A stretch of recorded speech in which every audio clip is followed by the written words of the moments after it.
You are now listening to the IELTS podcast. Learn from tutors and ex-examiners who are masters of IELTS preparation. Your host, Ben Worthington. Hello there, IELTS students.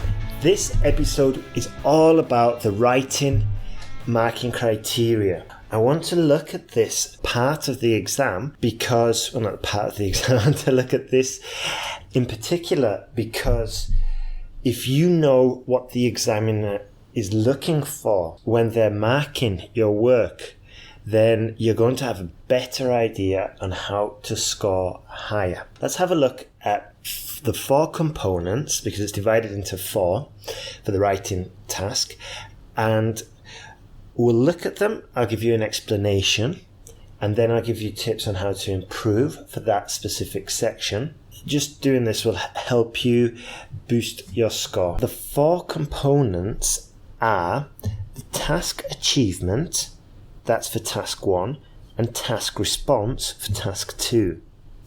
Then we've got coherence and cohesion, lexical response, and grammatical range and accuracy. Let's have a look at the first one, task achievement. And this is for task 1. So let's have a look at task 1, academic. Now, do you answer the question being asked? Are you given details of the key features and the trends and the differences? Now, I said before in previous podcasts, and just in case you haven't heard that before, then what this means is, can you give an overview of the picture? Can you step back and just see what is happening? Can you identify a trend? And this is quite difficult to explain audibly. If we were in a class, I would be able to just sort of like give you a graph and just say, look, this is the overall trend. Okay? But if it was a line graph, usually it's going in one direction, or usually there's a trend happening. Is it going up overall? Is it going down overall? And is there a key feature? Did it peak in one year or in one period, or did it reach or did it bottom out in a certain period of time? So that's for a line graph. If we're looking at pie charts, usually there'll be maybe one section that's sort of like the biggest section, and that's sort of like the key feature in the pie chart. Look for the one that's the majority, and then also look for the one that's the minority, or the smallest and the biggest. Doing this will not only allow you to use the superlatives, okay, the largest section is, the smallest section is, and you'll pick up points there, but you're also a step closer to picking out the key features. Now, if it's a flowchart or a map, then now it's getting a little bit trickier. But what you want to do is sort of like identify the key objective of the flowchart. Okay, so maybe it's a tea making process, and in the tea making process, like, what is the beginning state and what is the end state, and what are the main processes in between to get there? And a good exercise is to try and give a summary in one sentence. Task achievement for task 1 in the general task is much easier. What you have to do is just basically follow the bullets that it's asking you to do, that it's asking you to write about, and then put those in that order. So it might be, write a letter of complaint to your local council over roadworks in your street. Mention the duration of the problem, the inconvenience caused, and what you would like to do about it. In this one, it's really easy. You've got your structure there, okay? And you just, when you're planning your writing, make sure you've got those 3 points covered, the 3 bullets, and it will be much, much easier. Now, for task 2, this is the one that a lot of people have difficulty with. This is one I get so many emails about saying, my mind goes blank. I don't know what to write about. This is too complex. I'm overcomplicating it. I don't know what to write about. I don't know what the examiner wants. This is very common. So what I recommend doing is to get full points on task response, analyze the question, break it down and look what the examiner is wanting from you. Underline parts of the question. Circle key verbs, key words in there. And usually, and if you're following the sentence guide, what I teach in there is that we want 2 body paragraphs, and we're going to do a 4-paragraph essay. Introduction, body paragraph 1, body paragraph 2, conclusion. So if you're following that structure, you want to get 2 key ideas from your task 2 question, but make sure you are getting those ideas directly from the question. So double check that your ideas correspond to the question, because it's so common just to go off and start thinking about things that you think are related. Okay, so it's just double check and triple check, especially if you've had your work corrected in the past and the person who corrected it and gave you the feedback has said you've gone off task response. So if you know that's a weakness of yours, what you need to do is get a lot of task 2 questions and then just start practicing your essay planning skills. And what you can do is get a list of questions, write out plans or ideas for each of those questions, and then get your tutor or get an IELTS professional to look over them.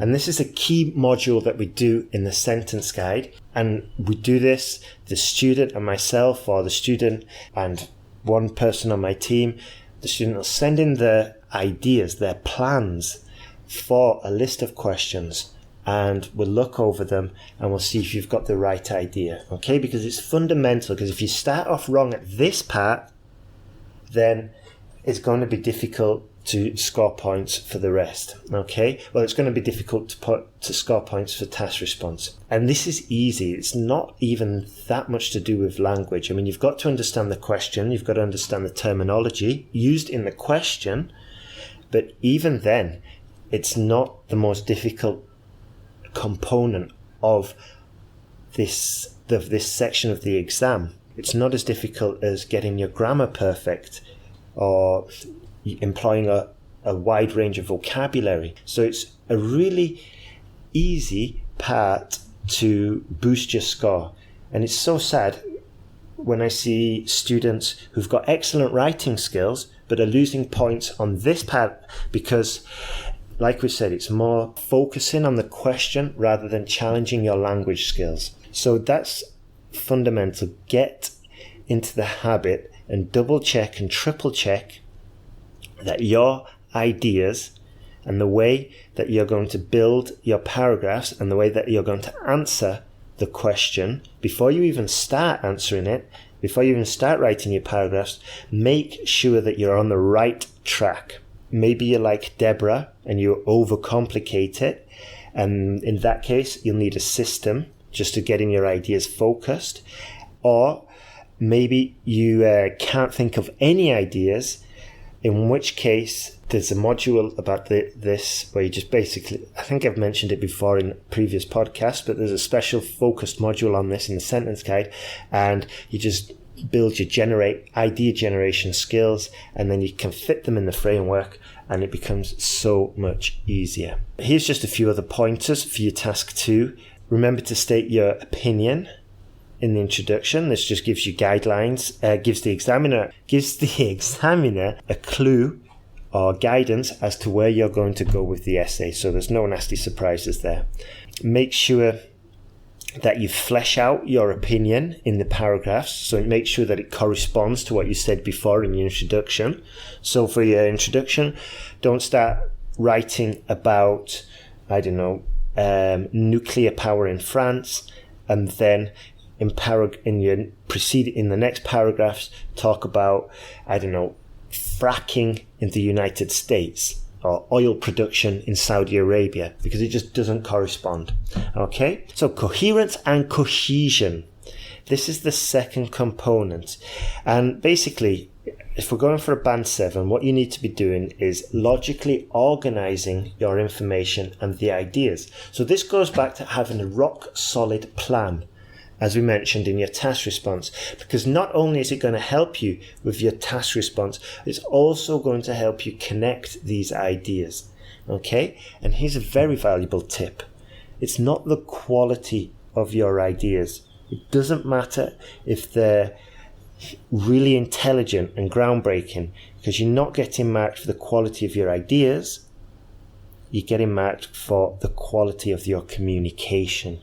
This is why I teach in the sentence guide, go for simple ideas, eloquently expressed, because complex ideas are harder to express, and it's more likely you're going to trip up, fall over, and you're not going to get any extra points for trying to express complex ideas. Okay, it's just going to make your paper harder to read. Okay, next idea. Clearly progress from one thought to another. Okay, and the way you do this is you use these connecting devices, like on the one hand, on the other hand, firstly, secondly, thirdly, furthermore, in addition. Okay, but make sure you use these correctly and don't stick them all in. Okay, use about probably about 3 or 4, and maybe in your main body paragraphs, perhaps in your conclusion as well, but don't try and stuff them in there.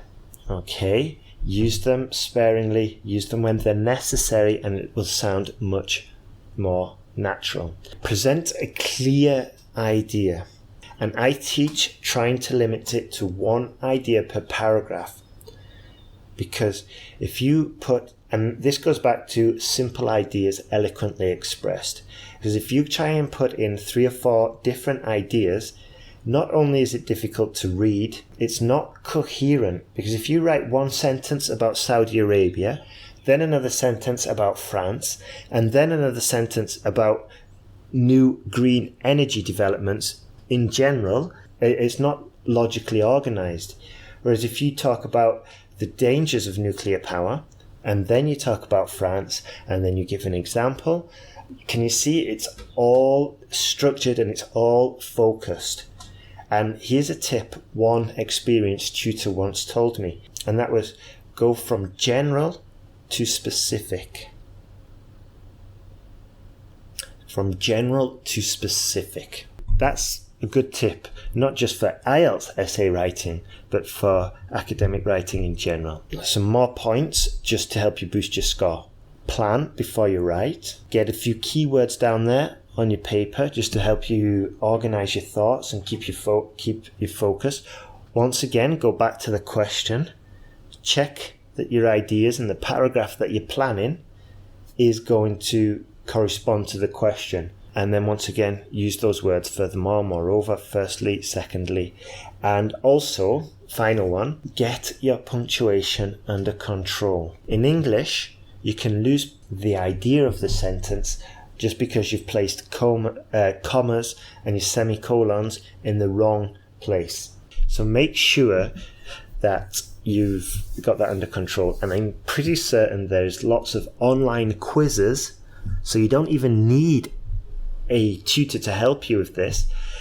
You can just jump online, put comma quiz ESL, or semicolon quiz ESL, or punctuation quiz ESL. And if you do lose points on this, if you know that this is a weak point of your writing, then jump online and get it done and get it sorted. Okay, 10 minutes a day is really nothing compared to having to take the test again and having to go through all the process of your preparation, taking the time off, organizing your time and all this. So get it right first time and get it under control. Now, the way you're going to know that you've got problems with punctuation is 1, take a test, obviously. Take a test online, one of the free ones, or get feedback on your work, and then you'll know exactly where to focus on. So if the feedback says, focus on punctuation, focus on vocabulary, focus on cohesion and coherence, then this is going to speed up your preparation because you're going to pinpoint the areas which need attention instead of just focusing on everything and making slower progress. Now, the next one is Lexical Resource. A lexical resource is your vocabulary, the range of vocabulary, your use of vocabulary. Are you using it correctly? Okay. Now, I was talking with an online worker just a few weeks ago, and I wrote a list of instructions to them, and they responded because they didn't understand my instructions, and they responded saying, "Can you be more verbose, please?" And I was like, what?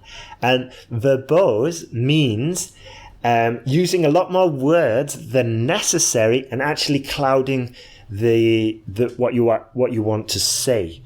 So what he was asking for was basically the opposite of what he wanted. Okay, and it's just a good example of how inaccurate vocabulary can have the wrong meaning.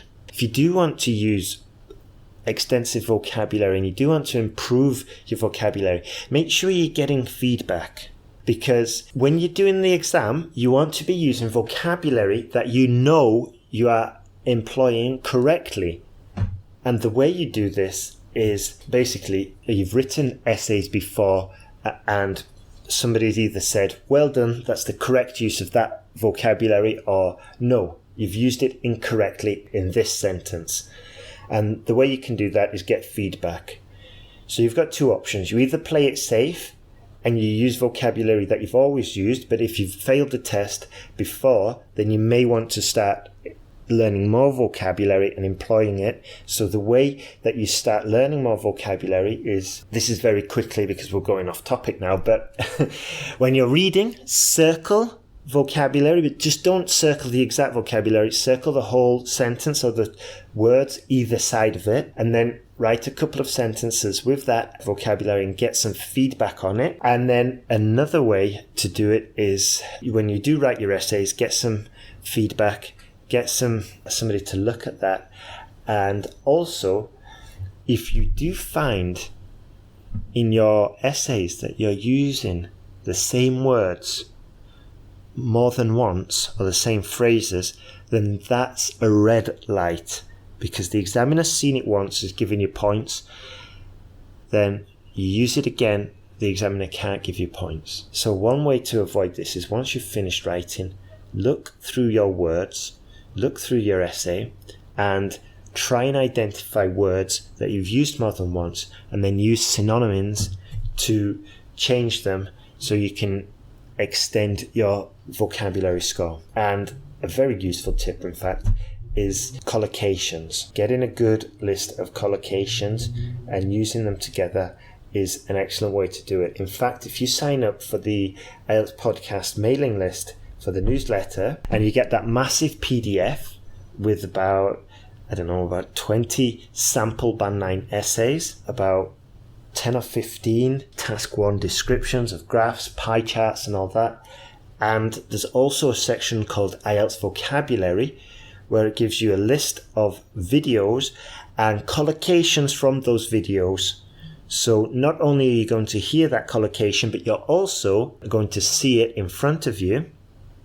And like I just said, collocations are a fantastic way to boost your score, and you're going to get a massive list of them. So that's in the PDF once you sign up, and that's completely free, so I'd recommend signing up. One other way of improving your vocabulary, and this is for your preparation more so than in the exam, because hopefully you've done it so much in your preparation that you do not have this habit in your writing exam. But one way you can improve it is, so this happens especially in Task 1 Academic, but you'll say the graph shows big changes between 1991 and 1992. And that's grammatically perfect, but the problem is it says big changes.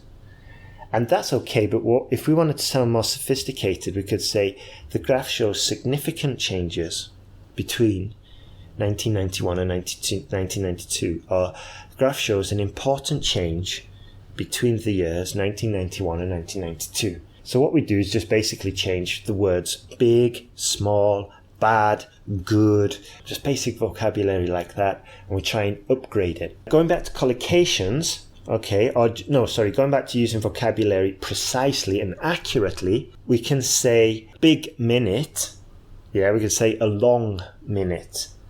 Or instead of saying copyright rules, we would say copyright law. This goes back to just getting a general feel for the language, and the way you get a general feel for the language is just by immersing yourself into it. When I was learning Spanish, I had to memorize so many things, and now when I speak, and sometimes I hear myself speak and I think that doesn't feel right, and once you get to that level in your English, it's a good sign that you're ready to take the exam, and it's a good sign that you're getting a real feel for the language. Final way to improve your lexical resource score is once you've finished writing, you go back, you start from your conclusion and go backwards, because then you're going against the grain and your brain's not going to go into autopilot, and you go backwards and you check word for word, check for spelling mistakes. Simple.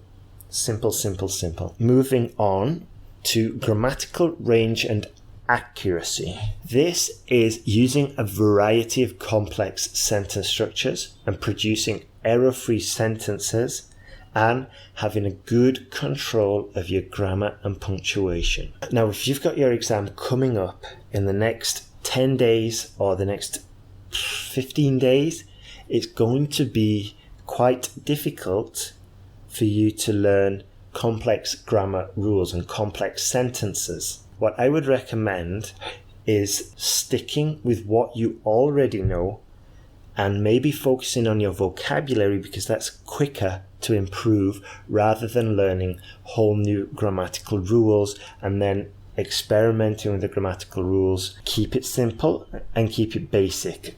Okay, don't take risks. And because the problem is with the grammar, if you mess up the grammar, it messes up it prevents the examiner from understanding what you're trying to say. And if they can't understand what you're trying to say, then the examiner doesn't know if you've actually answered task response, and you're also going to lose points in your cohesion and coherence. So this is why I recommend my students to play it safe and keep it simple when we're talking about grammar. Okay? Because it's dangerous. You don't want to mess it up. A faster way to improve your grammar is to get your essay corrected. Find out where you're losing points. Find out where the problem is. Are you losing points on using your articles correctly? Is it zero article? Is it a? Is it an? Is it the? And this is tricky. Are you losing points in third person singular?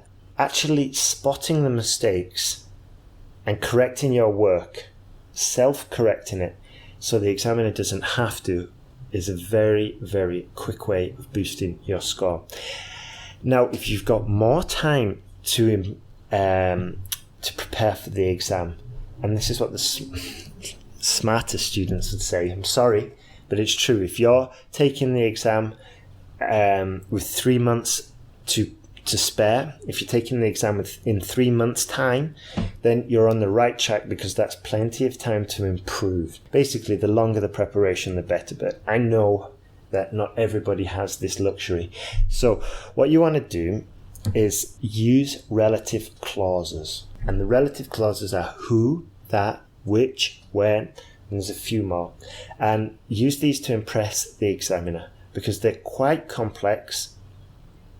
And what I would recommend is that maybe you write out about 10 sentences, or even better, if you can get a list of translations, okay, and maybe translate it from your native language into English, and then from English into your native language, and keep doing these translations with a specific focus on the relative clauses. This is a really quick way, an effective way to get control of these, because you've got the answers there and you don't need a tutor.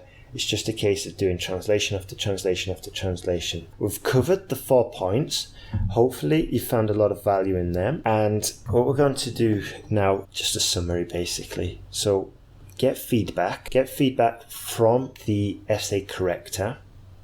Make a list of the mistakes you make, and the next time you write an essay, check for those mistakes. And also, when you get your error list back, do some practice. If you know that you're making mistakes on articles or your spelling, then get online and do some of the online quizzes, or load up all the words that you're spelling wrong, load them all up into a spelling program. You can get apps for this, and work on that area. Dedicate 10 minutes a day and try and get into the habit of improving your work, improving and practicing.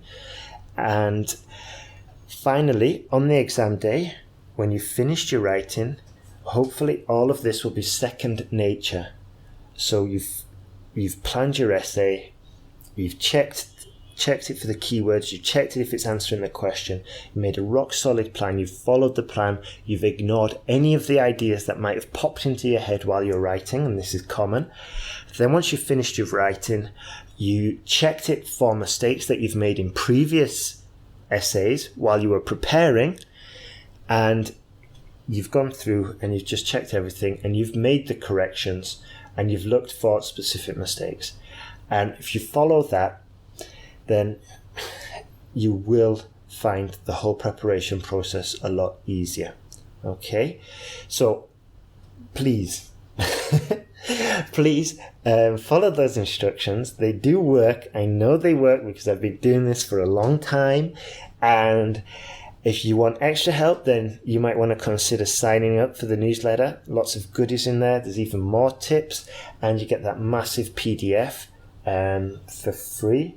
Yeah, it is for free actually. Or you can buy it on Amazon for something like 99 cents. Yeah, and also, if you want your essay correcting, just send me an email. I'm not doing it for free. It's either going to be me or the essay corrector, someone on my team.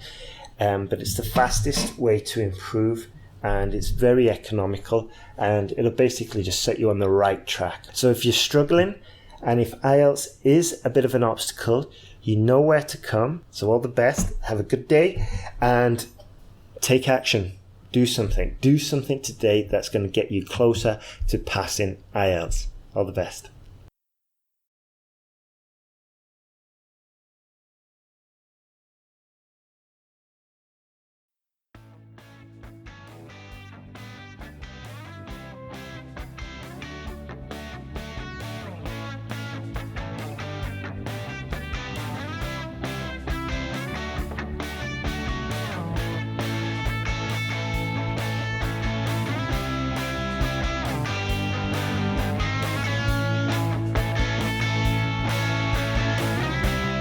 Thanks for listening to IELTSPodcast.com.